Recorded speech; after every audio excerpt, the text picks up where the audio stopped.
Assalamualaikum warahmatullahi wabarakatuh. Saya Anggita Aprilia Cantika dengan NIM 05437093 dengan Prodi Teknologi Pendidikan.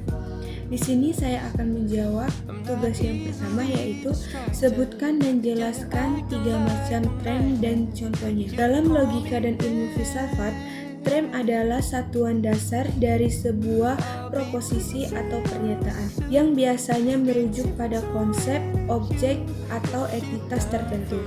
Tren dapat dibedakan ke dalam beberapa jenis berdasarkan bentuk dan fungsinya.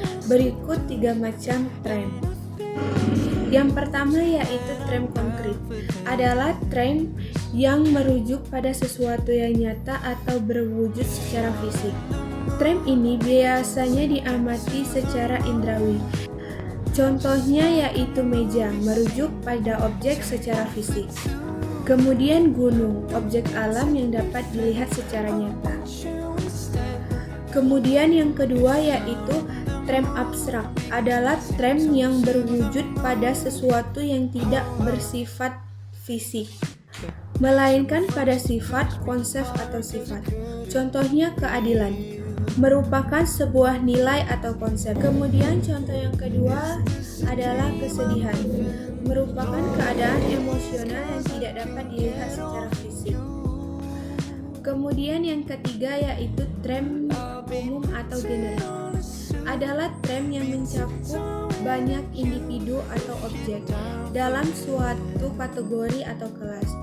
Contohnya manusia, mencakup semua manusia yang termasuk ke dalam kategori manusia. Kemudian ada hewan, mencakup berbagai jenis makhluk hidup seperti kucing, anjing, burung, dan sebagainya. Kemudian saya akan menjawab soal yang kedua.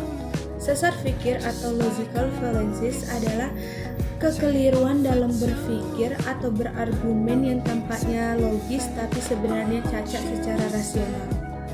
Contoh logical fallacies atau sesar pikir.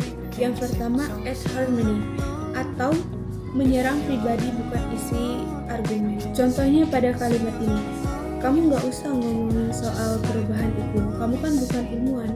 Itu merupakan contoh dari menyerang orang, bukan isi dari argumen. Yang kedua ada straw man, menyederhanakan atau menyalahartikan argumen lawan. Contohnya, orang yang menyerang kenaikan anggaran militer itu berarti mereka tidak peduli akan keselamatan negara. Itu merupakan contoh menyederhanakan argumen secara tidak adil terhadap lawan.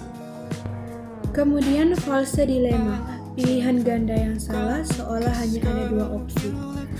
Contohnya, kalau kamu tidak mendukung kebijakan ini, berarti kamu menentang kemajuan bangsa.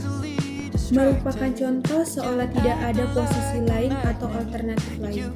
Adapun cara agar terhindar dari sesar pikir atau logical fallacy.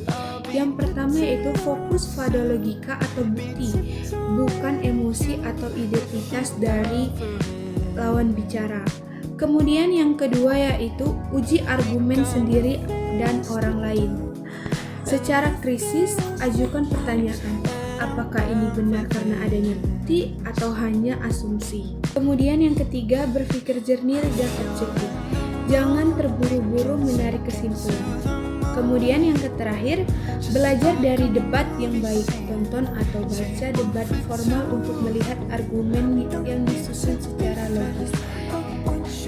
Demikianlah penjelasan saya Anggita Aprilia Cantika. Terima kasih. Assalamualaikum warahmatullahi wabarakatuh.